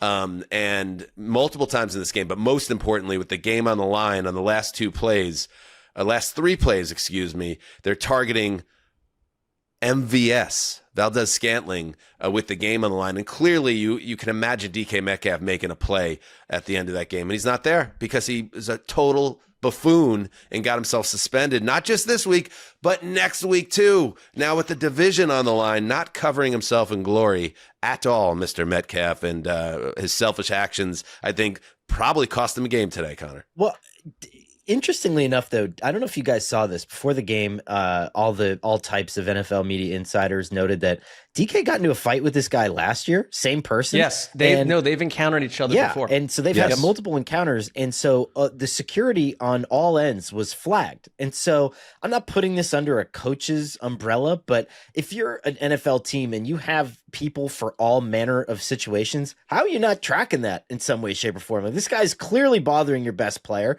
Isn't there someone on the sideline that can just take him and redirect him back towards they need a Pittsburgh Gatorade? Dom. They need a medium Dom, even a small Dom would do. Yeah. A tiny Dom. I don't know if a little Dom would be able to do it. Yeah. I mean, geez, that's a good point. And that idiot fan held a press conference, and I didn't watch a second of it because I don't need to hear anything from that guy. It's like calls a press conference with a backwards cap on, like showing how cool he was or whatever. It's like, okay, I'm going to opt out of clicking into this, but congratulations on your 15 minutes of fame. Just everybody kind of lost in this one, but most painfully the Steelers against the Browns, and now it comes down to Week 18. Let's head to another earlier in the week, Christmas Day in Minneapolis. We just got to bounce all over the place. It's a weird week. You know how it is, everybody. Anybody watch these Christmas games in real time? I check them out. I feel like our audience is like, oh, tell us what happened in these games. I have no idea. I'll tell you what happened. The Lions, speaking of not covering themselves in glory, have absolutely cratered down the stretch. Their offense at a complete loss against Brian Flores, who I see a lot of people like saying, oh, Brian Flores, future head coach. Let's not forget that he's suing the NFL for racism and stuff. Like, there's a lot of stuff going on with Brian Flores. He deserves a job, but I don't know if he gets one, put it that way. But in the here and now, he's a dominant defensive play caller, and he showed it again in a 23-10 win for the Vikings. Jared Goff had an absolute nightmare performance, charged with 3 lost fumbles, 2 more interceptions, 5 turnovers, and the Lions fall to 8-8, eliminated from the playoffs. The Vikings now also 8-8. They put it together here in the backstretch. That's good coaching. But both these teams will be going home after next week, Connor. Yeah. I mean, the Brian Flores thing, I guess let's start there. It is absolutely wild to me that he has probably been one of 3 coaches who have reshaped the NFL over the last 3 seasons and probably won't get a head coaching job this offseason, and didn't get one last season after a little bit less interest than I expected. And so it's really cool. He bet on himself. He's going to get a gigantic deal coordinating somewhere next year. But I think that's one of the big storylines to follow this whole season. And he walks off with, who knows? I don't know. He's one of these like coordinators because he went nuts in this game. Yes. Against the Lions. And I think that the idea of him being a head coach again, no matter what's happening on the side, is that I saw this with the Dolphins too. I know that ended poorly, but when old Dolphins players would talk about Brian Flores, like, he galvanized them. And this Vikings defense has done the opposite of giving up. They were doing some crazy stuff in this game against the Lions. And he feels like he's the perfect pairing with Kevin O'Connell of like offensive and defensive semi-geniuses who fit really well. And in reverse, the flip side, to lose someone like that, because I'm watching this Lions team and I'm like, we are seeing the absence and the void of Ben Johnson. Like, it's just overt. Like, whatever Chicago has gained, I think this Lions team has lost. They ran out of gas. And they didn't have any answers for this defense. Here's Dan Campbell, sullen and dejected after his team was eliminated. Yeah, I'm going to be looking at a lot, I'm going to be looking at a lot of things because I do not like being home for the playoffs, and I know our guys don't either. So And there again, whenever you lose, man, it takes a village, man. Everybody's involved, including myself, So I'm always going to look at myself first, And I want to pair that Campbell quote, as we talk about the Lions side of this, with something his star offensive tackle, Penei Sewell, said after the game. No, I mean, at the end of the day, you got to tip your hat off to them. They had a good game plan, and we weren't ready. Simple as that. So there you go. That's a star player. I thought it was notable. We weren't ready. Usually when I see that quote, I see that as somewhat a reflection of some frustrations in the locker room about the team's preparedness and the coaching staff. And I'm not saying there's a mutiny or Dan Campbell's in trouble or any of that. But I think for the first time, we're kind of at a crossroads with the Lions, and we see what comes next, because this season went obviously sideways for them. Dan Campbell, don't forget, took over play calling, so his hands are covered in blood about how this game went against Brian Flores. And in general, for the first time, Connor, we're seeing the Lions and Dan Campbell not being this fuzzy, warm story, but like, shoot, did their window close? Are they going to be able to reload? What comes next for this team? Because the way the season ended could not be more bitter. Yeah. And one thing about the Flores-O'Connell relationship that I think informs everything in Detroit, the reason why the Vikings offense is so consistently good, and I guess good in air quotes this year, given the quarterback situation, is the fact that O'Connell will take that game plan and go run it by Flores and say, well, what would you do when I do this and I do this and I do this? And the Lions' whole defensive staff was able to do that with Ben Johnson last year. Hey, what would you do if we were to come out and do this, do this, do this?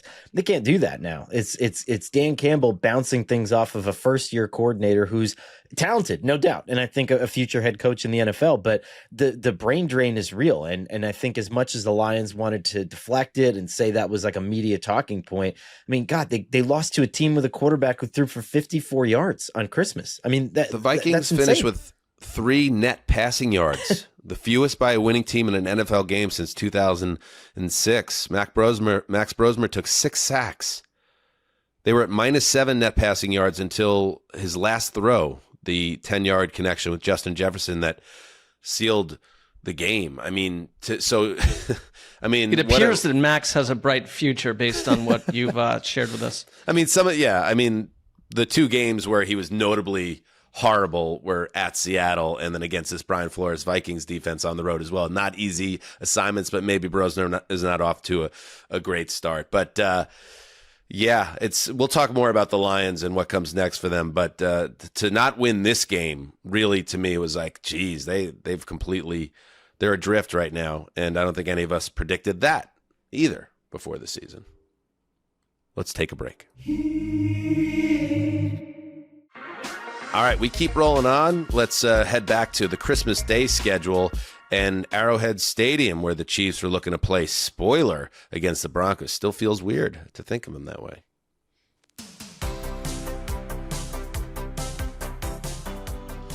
Everything's different there now, huh? Like, Taylor Swift's still at the game? Isn't it weird how the Taylor Swift mania perfectly was in line with the Chiefs dynasty? When they first got together and she was going to all the games and they were running roughshod through the AFC, and then they win a Super Bowl and they have this fairy tale thing on the field. And now that's all gone.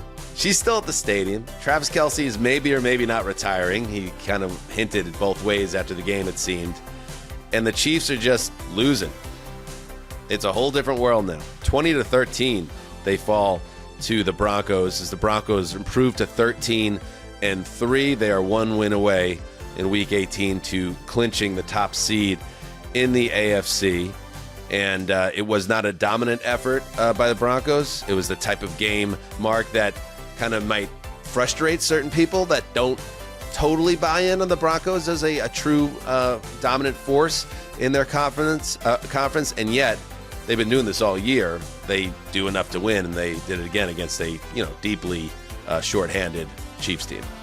Yeah, it doesn't change what I think about Denver in the sense that this is the style that we've come to expect. I mean, I thought this game was largely a dud visually, but at the end, it was Travis Kelce, maybe in his final appearance in Kansas City at home, who kind of went nuts on that final drive with Chris Oladokun. Like, they connected on a number of passes. And I thought, is this going to end in a storybook fashion? We're going to get Taylor Swift going nuts this year. It didn't happen. It didn't happen. It kind of like symbolizes to some degree this whole experience.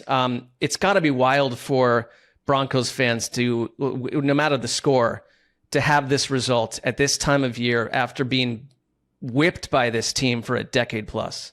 I just want to, when do they move into Wichita? Let's move this thing along, I mean, we're still on a sit-in on Chiefs analysis until when? I don't understand. It's not like this is going to change. Are you just opting out of Chiefs analysis for the rest of your days as I a respect reporter? the concept. Yeah. So I do too. I just want to know the parameters and how to handle this as the host of the show. Yeah, totally fair for you. I think basically what it came down to was me making a list of cities in Kansas and Dodge City, Garden City, Shawnee, Emporia, Liberal, Derby, Junction City, and just wanting to probably get through as many of them as I possibly can before letting the Chiefs off the hook.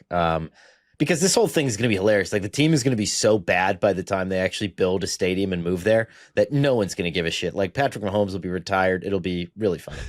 Like, Dan, over under on how many hours Conor is quietly spent on the phone with various government officials about this. I'm going to put it at 3.5. And then there's a little pre-TNC Conor still peeking through on certain things, and this is one of those topics for sure. I mean, you could make it Denver. Not only is obviously Mahomes out, Rashee Rice got moved to IR, Trent McDuffie and Jalen Watson, their top two cornerbacks, also out of this game. I wouldn't expect the Broncos to struggle as much as they did to win this game, but that's kind of how things roll. Bo Nix guided another fourth quarter game-winning drive, finishing with a 1-yard touchdown pass to RJ Harvey with 1:45 to play. I kind of want to see this team. I expect them to finish off. They get the Chargers next week. That's going to be a good game. Obviously, that could go either way. This could end with the Patriots taking that top seed. If Broncos stumble, I could see that happening just because Denver, we're not that, a week ago we saw what happened with Jacksonville coming into Denver and beating them up. But at the same time, I really want to see what this Broncos team looks like in the playoffs, and we're almost here. I read a quote from Sean Payton that kind of sounded like the way I was hearing it as I read it was Sean Payton like being kind of a little smarmy and maybe reveling in the Chiefs' dysfunction a little bit. But that's just how I heard it as I read it. Let's see what it looked like in real time. It's good. It's great to get that win. And you always have to remember this. Man, you're playing the heart of a champion. And I'll get, Andy and this team, I don't care who comes out of that locker room. This is a team that basically has been at the top of our league for the better part of a century. And so century. There's a ton of respect we have for what they've been able to accomplish. Laying it on a little thick there, huh, Sean? And by the way, we are inside 750 subs away from the 30K challenge being activated. Absolutely. And Conor Orr sharing the story of the breakdown of his relationship with the Broncos head coach. We are so close now, Conor. 750. Let's do it this week, everybody. What do they got to do, Mark? They got to smash that. Smash button. it. And I think if we can smash beyond it, maybe we can get Conor in that bright green Luigi outfit. Is that who that is, Conor? Is Luigi from Mario Brothers? Yeah, that Wait, was. Can you tell the story in the Luigi costume, or is that a bridge too far? I just want to know who has access to my Instagram and shared that with Justin. That's troubling. Yeah, that was not maybe cleared beforehand. All right. Anyway. I don't know. Did he seem like he was being real there, or was he twisting the knife? Very quickly, because I went through the effort to look this up. Here are some other teams that have dominated the NFL over the last century. The Canton Bulldogs, the Columbus Panhandles, the Dayton Triangles, the Decatur Staleys, the Detroit Heralds, and the Muncie Flyers. So. Right. Even though I do believe he means 2000 to present, but Okay. you're right. Y2K Technically, till now, yes. but sure. Okay. Yeah. Fair enough. Okay. Point taken.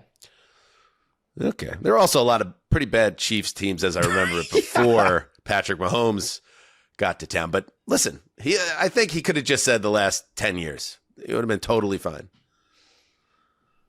Anyway, you know what's not totally fine? Any game at the Meadowlands when the home team's green or blue, for that matter. Let's head to the old sardine can. Christ. What a nightmare. Yes, we knew the Patriots were going to take care of business on Sunday against the woeful New York Jets. But even by the standards of this terrible Jets team, it was a non-competitive effort. The Patriots roll up 14 unanswered points to start the game. 21 more points in the second quarter. That's right. They're up 35-3 at the break. They take the foot off the pedal in the third quarter and call off the dogs. But by then, Drake May had already thrown 5 touchdown passes on 19 of 21 for 256. A nearly perfect passer rating of 157. Patriots 42, Jets 10. The bad old days are here to stay, or that's how it feels for Jets fans. For the Patriots, it's a hugely consequential win. Because for the Patriots, who finished, by the way, a perfect 8-0 on the road this year, this win combined with the Bills falling short hours later at home means the Pats win the division. The AFC East is theirs, the first time since 2019. And like I said, a win next week coupled over the Dolphins, coupled with a Broncos loss to the Chargers, would give the Pats the number 1 seed and home field advantage throughout the AFC playoffs. Worst case scenario, this team is locked and loaded with a home game, at least one home game in their back pocket. And yes, they just blew out a team that didn't even look like an NFL team in New Jersey today. I mean, this is a conversation obviously for a later time, Dan, but you said it. I think the conversation started a couple of weeks ago. I mean, it's almost like shift is the point where you can't bring Aaron Glenn back to have him do this again. I mean, I hope. I know the Jets are run by a baboon, and incompetence has been the one thing you could count on when it comes to the owner, Woody Johnson. But it had to be, even someone as dull as him has to be able to see the team he played today is in almost an identical situation a year ago this very day, where they had a guy who was a homegrown former player that everyone loved and respected, that had success as a defensive coordinator, that they decided to give the big chair.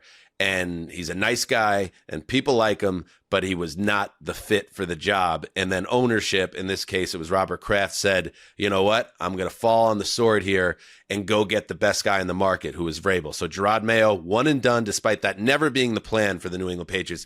They just saw enough in 17 weeks to say, we made a mistake here. And it's a very tricky conversation with the Jets and Aaron Glenn, because the Jets are successful right now. They're successfully tanking by the moves that they're making, the trades that they made. They're trying to lose. They're trying to get the number 1 pick. They're probably not going to get it, but they're going to get a top 3 pick out of it here. And they're losing at a historic rate right now. How historic? Rich Samini reported the point differential for December right now is minus 107, the worst in NFL history.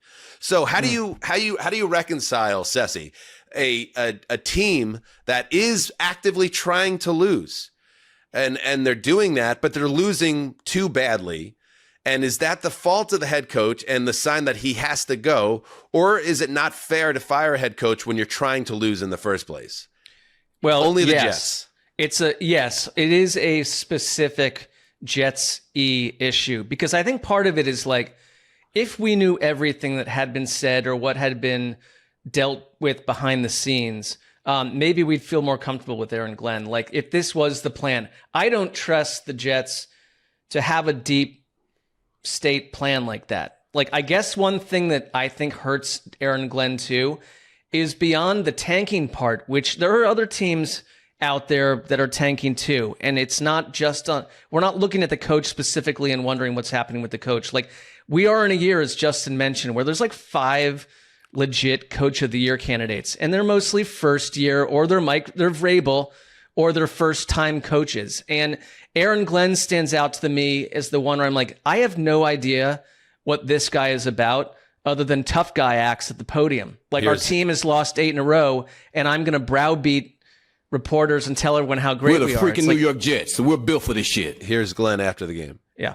I'm upset with the effort, but I'm also upset with us as coaches too, though. And again, it's going to start with me, of getting these guys ready to play against a hell of a team for our last home game, right, this season. And that bothers me. It does, in front of our fans, to let them see, how we end this season, and we end it like that. It bothers me. You know what else should bother him is that he gave up a reception to heed the calls preseason hype boy Efton Chisholm in this game. Did you see Efton Chisholm with the big grab? 2 catches, including a touchdown and a tutty. Woo! He did. Yeah, baby. And that's what the Patriots, they love it. I mean, they did call off the dogs in this game, but not before May threw his 5th touchdown pass to your boy Chisholm. And like I said, you're starting an undrafted rookie, Brady Cook, at quarterback. He's terrible, and it's not even his fault. He's not an NFL quarterback, and they're trying to lose. Like, let's not sugarcoat this. Like, the organization wants to lose. They have 3 touchdowns this month total. And again, a -107 point differential in 4 games. Do the math. They're losing by over 25 points a game. So do you take this as we're doing our job and setting ourselves up for the future when we have a ton of draft assets and a ton of cap space? Or do we get out now? It's a decision that I would love. 2 things I would love. 1, that I could trust the organization, full stop. 2, if there was a Mike Vrabel type out there that they could pounce on the way that Robert Kraft wisely did. But I don't know if that guy's out there either. So they're kind of caught between a rock and a hard place. Back to the Patriots before we move on. Again, they're now a division winner. They had that great comeback in Baltimore that I think really was impressive to people like me that wanted to see that. Mowing through bad teams is what really good teams do. And Drake May with this performance, and we'll see what Matthew Stafford does on Monday night. Very strong case for the MVP. Here's what Vrabel said about that. Oh, well, certainly they don't give me a vote, but I would. There's nobody else that we want as our quarterback or that I want as our quarterback. Fair. He's an awesome young quarterback. And like my last thought is, because I'm thinking about this, like my favorite team has both Drake May and Josh Allen in the division. Like, maybe the only way really to do this is to build a ferocious defense with a defensive-minded head coach. And it's like, man, should we go get Brian Flores? No, we got to stop hiring defensive coaches. The problem with a bad team like the Jets and these other teams that we talk about, it's like, you've already had drafts where you had 3 first-round picks or 2 first-round picks. You've already drafted a quarterback in the first round multiple times. You've already tried every possible coach. Right. You need the quarterback. Like, I would just say the most problematic reality is, look where the Patriots and Jets were 3 years ago, and look how one team transformed everything. 1 year ago. Sure, but I mean, like, Patriots when lost we lost 13 games last year. But we were laughing at the Patriots a couple years ago and saying, finally, and they worked their way out of it. Like, the whole NFC West worked their way out of it. Like, good teams and good organizations worked their way out of it. I don't know what the answer is for some of these bad teams. Well, I think if we really want to kind of be reductive about it, I think it does come down to hire the right head coach and get a great young quarterback. And that's what the Patriots did in 2 years. And that's something the Jets have not been able to do for over 50 years. Do that. The only year that they really truly did it was when they had Parcells and a resurgent Vinny Testaverde, and they almost won the chip. But even that now, ancient history, 25 years ago. Anyway, unbelievable. Anyway, congratulations to the Patriots. All right, let's move to the toilet bowl.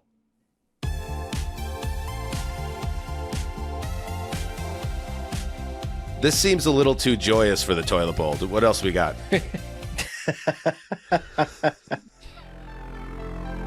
Okay. I'm going to sim. Yes. Yeah. All right, somebody had to win. Nobody wanted to win. It was a disgrace, quite frankly. Everybody getting scratched and pulled from the lineup. And everyone from Max Crosby to, I don't know, who else? Who the Giants pull? They bench Thomas. guys. Yeah, there you go. Thomas. In the end, somebody had to win the game. It was the Giants, and they won it convincingly in Las Vegas because the Raiders are one of the worst bad teams in a very long time. I mean, the Jets are up there right now, but like the Raiders putting on a clinic in shit right now. 34-10 is the final of this game. So yes, the Giants, they believe they have their quarterback. Although interestingly enough, Ian Rappaport reported on Sunday morning that the Giants are evaluating all options with their draft, including quarterback. This makes it a little easier because the Raiders are pretty close to locked in for the number 1 pick and likely Fernando Mendoza out of Indiana. Let's not get ahead of ourselves, but that's where we're heading. And the Giants now will look ahead at 3-13 and pretty much out of the number 1 pick mix. Your thoughts on this game? I want to start, I think, after the game with something that troubled me very deeply and probably speaks to exactly why this team is the way that they are. Abdul Carter tweeted something like a picture of himself on the field, and it was like, great game, got to get me that defensive rookie of the year honors. And it's like, is that really what we're thinking about right now? And do we think that that should even be in the purview? Like, is that even possible? Or is he the front runner for defensive rookie of the year at this point? Well, that's interesting. Justin, can you check out the odds for defensive rookie of the year? Yeah, I mean, he's been, if anything, he's been a huge red flag and a disappointment in year run for his off the field issues and his getting benched multiple times. But I think that's also, we've been doing this long enough, and you've covered these teams too, right, Connor, where it's like the teams that are completely out of it, a lot of these guys shift to getting my stats and just trying to, like, you lose that team focus and typically losses mount as a result, but unless you're playing the Raiders.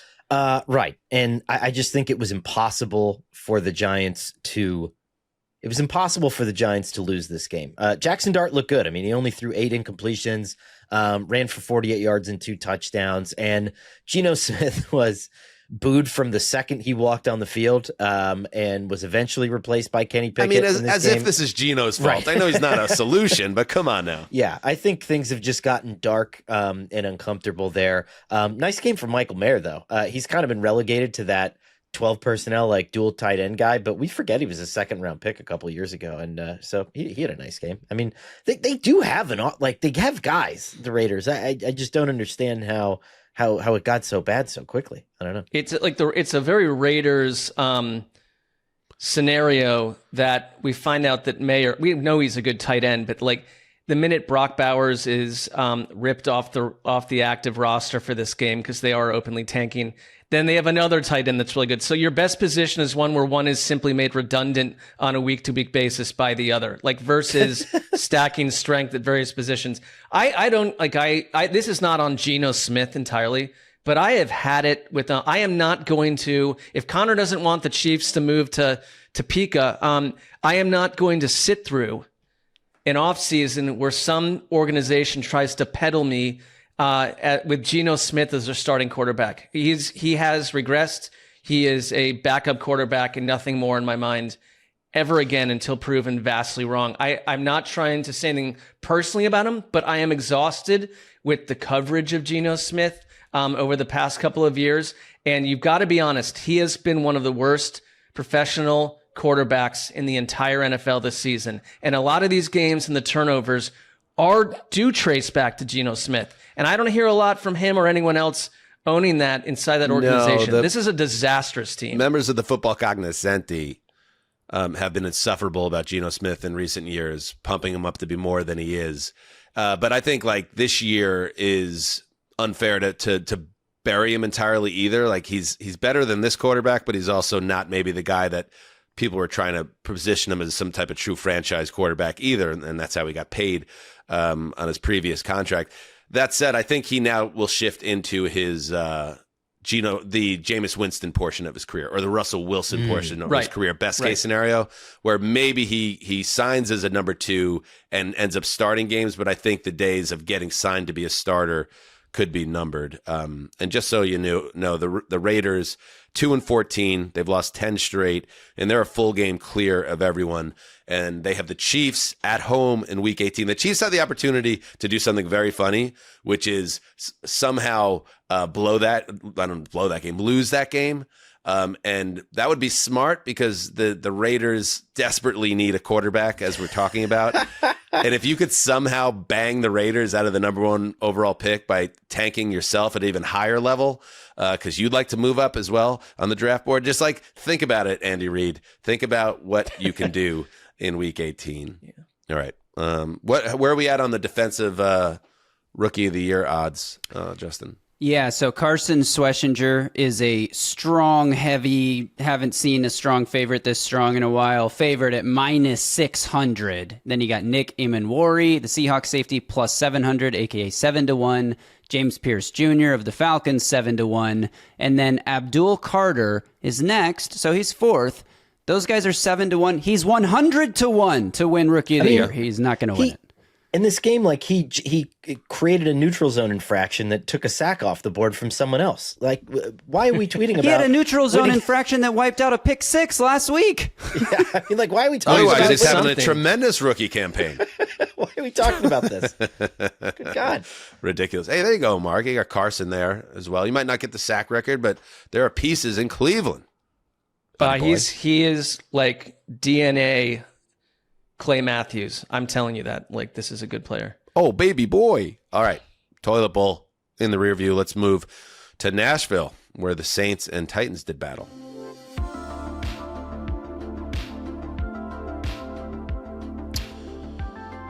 Entertaining affair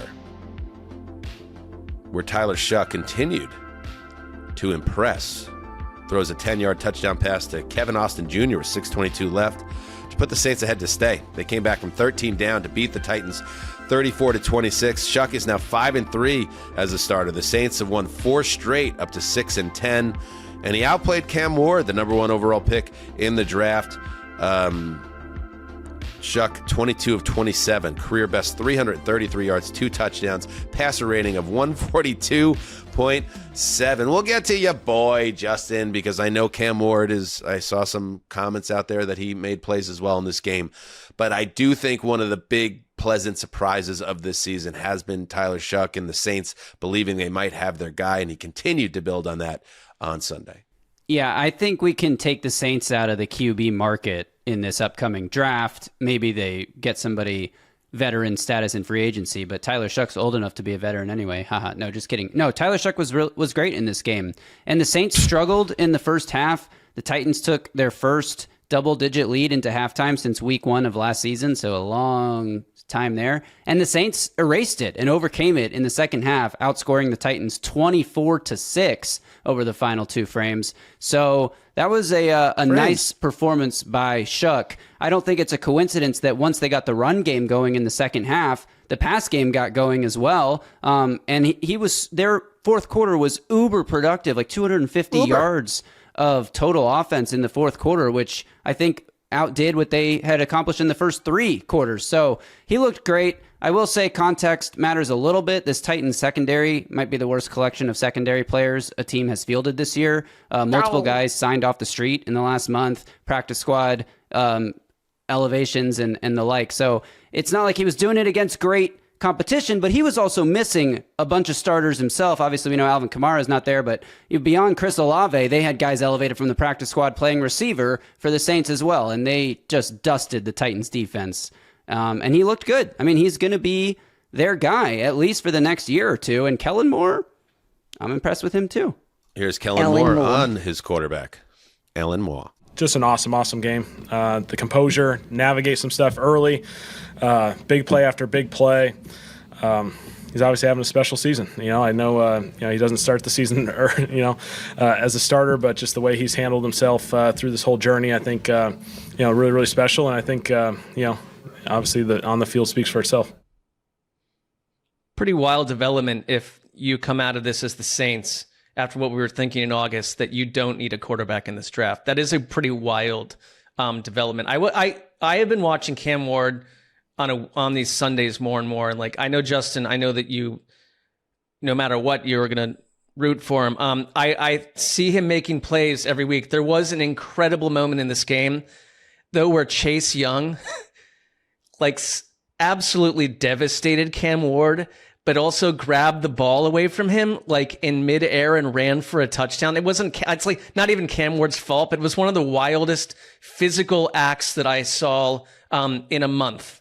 Yeah. If not multiple months. Phenomenal play by Chase Young, who's Cam Ward's running away from a different Saints defender, who's rolling out to his left and then spins back to his right and doesn't see Chase Young coming around the edge. And Cam Ward's holding the ball pretty loosely out here because he's wants to find somebody downfield and throw it. And Chase Young just took it out of his hand and then raced to the end zone. So that was an incredible defensive play. I don't think there's not much more you can ask of Cam Ward. Maybe keep two hands on the ball, but even then it wasn't like he was in a muddy pocket. He was scrambling around the backfield. He made some throws today, though. He keeps doing that week after week. He had some of the most incredible throws I've personally seen a Titans quarterback make since Steve McNair in the Super Bowl era, MVP season Steve McNair. Just the way that he rolls outside the pocket and launches it 30 yards down the field to a practice squad receiver in Mason Kinsey, and it's right in the hip pocket with the defender right there and just can't even get a hand close to the ball. He made one play on third down where he navigated back and forth in the pocket and stepped up and delivered a dart for a contested catch over the middle. And his best play, maybe it wasn't his best play. Unfortunately, it didn't count. It was a 4th and 10 where he's literally diving forward and falling to the ground and sidearms it out to Tajay Spears, who picks up the first down. But upon review, Cam Ward's knee was down by a hair, so the play didn't count. But I think Cam Ward made some of his best plays of the season in this game. He also had a number of plays that he would want back. It was a mixed bag. But that Saints defense has been playing really well lately. Alontae Taylor had 4 pass breakups today. It was just everywhere. And this Saints team has stuff to build on, and I think the Titans do too. So it's a good place for both teams to be at right now. There you go. Both teams going to pick in the top 10 most likely in April, and neither of them will be in the market for a quarterback, at least in the first round. You would think. Could even trade out of the pick. Options when you have your quarterback on your roster. All right, let's finish this up with 2 more quickies. First in Cincinnati. The Bengals doing what we knew the Bengals would do. Close strong, especially against bad teams. Jamar Chase caught 2 touchdown passes from Joe Burrow. Burrow threw for 305 yards. Bengals beat up the terrible Cardinals. Get that coach out of there, too. Gannon, 37-14. Chase finished with 7 catches for 60 yards and became the first player in NFL history with at least 80 receptions, 1,000 receiving yards, and 7 touchdown catches in each of his first 5 seasons. Pretty impressive when you think about how much time Burrow missed, but of course Flacco kept the offense afloat for a while there as well. So the Bengals, the only decision left now is, do you play Joe Burrow in Week 18? He wants to play.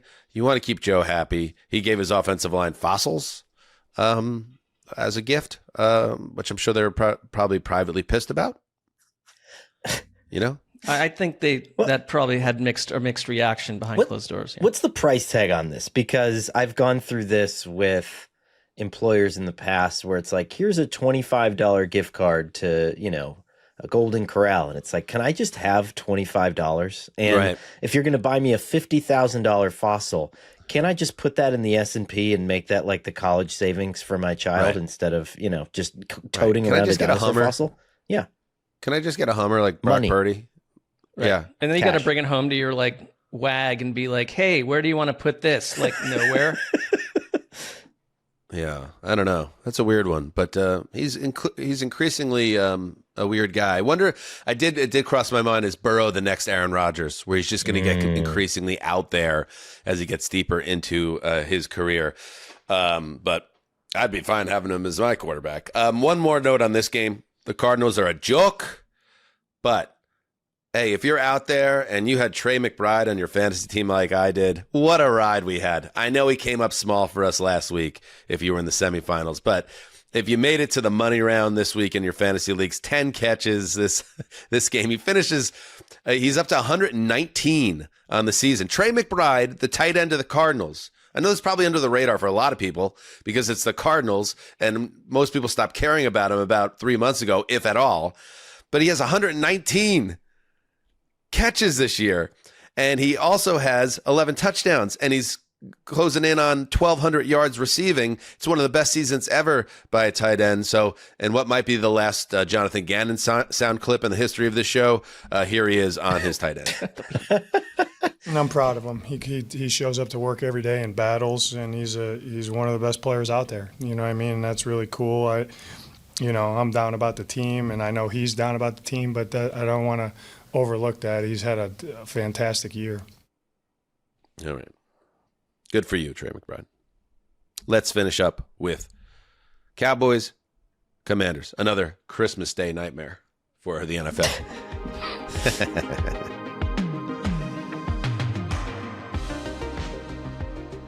Yes, the Dallas Cowboys, another team that wants to at least finish strong, and they did get off their losing streak in this game. Final score, Cowboys 30, Commanders 23, with Dak Prescott throwing for 307 yards and 2 touchdowns as the Commanders continue their own private Tankopolis. They are now 4-12 on the season and slotted right now to pick 7th in the draft. Thoughts on this game quickly, Mark?